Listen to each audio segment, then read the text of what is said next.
What's cracking, everybody? Welcome back to the channel. New video. So I know that a lot of times, a lot of you guys, you originally came to my channel because of the prison stuff, right? And I've always been very guarded in what I'm willing to talk about. If I have to use a name, I don't use the neighborhood, or if I'll use the neighborhood instead of the name, in certain points. There's a lot of things I just don't go near. Sometimes I'll record something if I'm not comfortable with it. If I can edit the portion out I'm uncomfortable with, I will. If I can't, I just dump the whole video. Today I was thinking about doing another prison video. And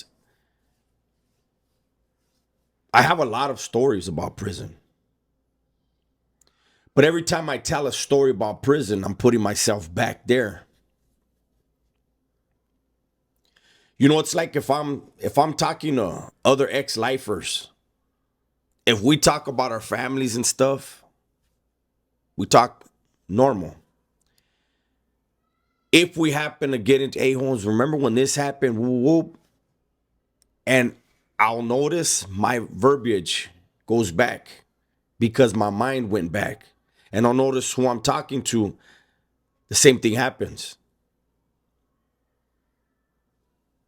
And having that flashback and having that discussion, we kind of fall back into the mentality because you're putting yourself in there. What happened? What went wrong? What went right? Who was wrong? Who was right? And I'll be completely honest.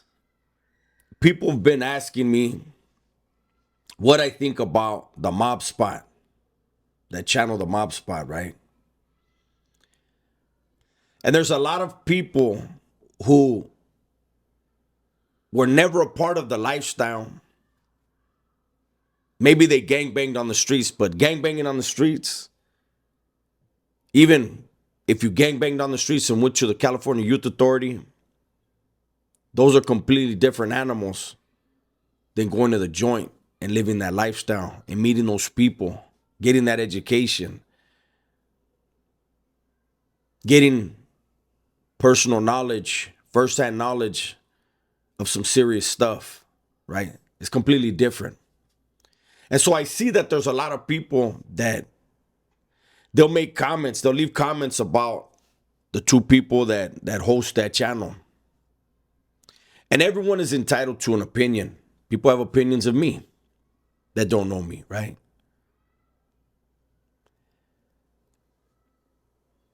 But I could tell you that me watching the episode that I just so happened, it popped up on my feed, the one that I watched today,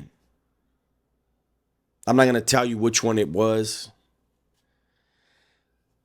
But I had some personal knowledge, personal interactions with people that were mentioned. And it put me in a certain mindset. It just made me take a step back and think about how strange social media can be. It's a beautiful thing in some ways, but it's such a strange thing in other ways. And what I'm mainly talking about is when this video popped up, I said, you know what, people have been asking me about this. Let me click on this video. And I did. And regardless of whatever happened, those are two individuals that really were involved in some serious stuff.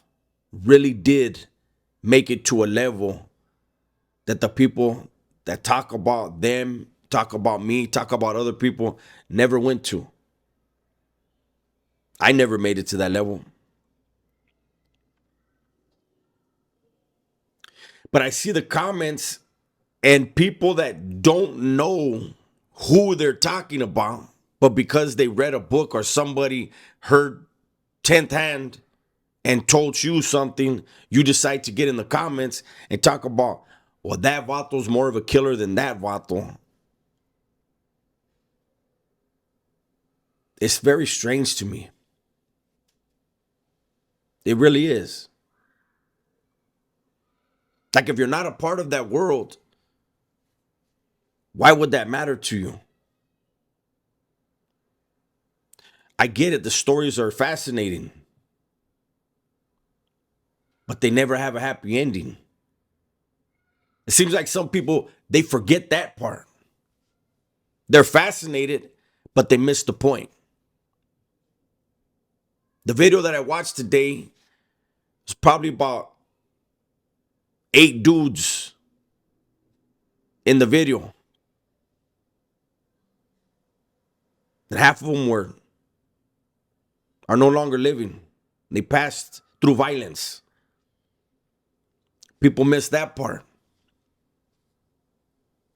When I do these videos about prison, I always do them to give people a glimpse, to see how it really is. I don't need Hollywood. I don't need to make it fascinating. It's just like this whole thing with Wes Watson. When I talk about Wes Watson, when he talks about prison, Wes Watson had a story. Instead of telling his story, he created a story. And I always say prison is bad enough. Tell your story. Anybody that's been behind the walls over here in California, it's a treacherous fucking world. Tell your story.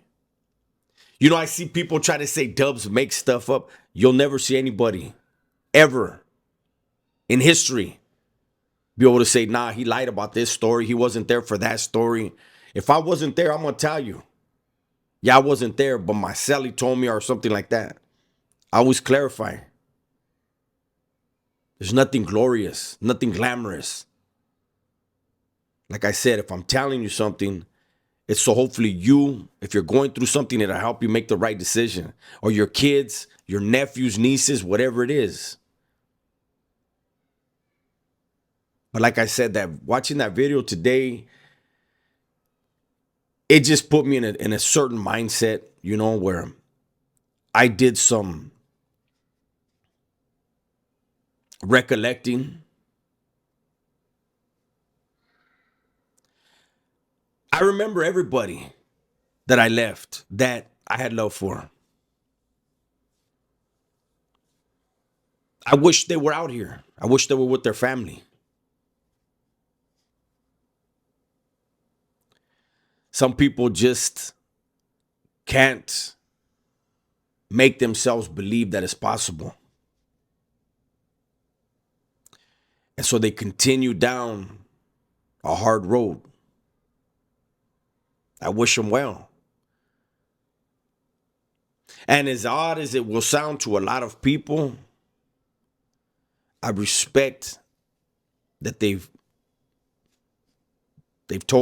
taken a stance and they're sticking to it. I respect it because I know how hard it is. I know how brutal it is, how bloody it is. I wouldn't want it for any of your kids. If you guys want to hear these prison stories and be fascinated, fascination is one thing, but don't miss the message. Every one of those men in there, they wish they could be out here. They wish they could be with their families and their loved ones. They wish that the worry that they have would be missing a car payment, missing a credit card payment. How expensive the eggs are. You know how frivolous that is to someone who lived that type of lifestyle? And like, what? Those are the type of problems I have if I get out? That's very acceptable. And before I go, I want to tie something in. There's been somebody in the comments that's been asking me a question. And it was about respect and what does it really mean? And I've been thinking about that. And I honestly can't answer the question. I think respect is based on your ethics, your morals. You can be respectful in dealing with someone and they still be offended because their definition of respect or their ego gets in the way of someone being respectful to them. I'm respectful to everyone I come in contact with, everyone I interact with. I give what I get. And people will say, "Oh, you went off on this guy and you went off on this." I did. There's times I've been foolish and I reacted the way that they got at me. The difference is I've done it on camera.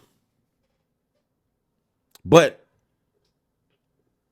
back to that question, respect, what does it really mean? I think at the end of the day, respect is loving yourself, doing the right things for you and your family. And for a lot of us, we need to put someone else before us. Because if we leave it up to us, we can get caught up in ego. Ego ain't your amigo.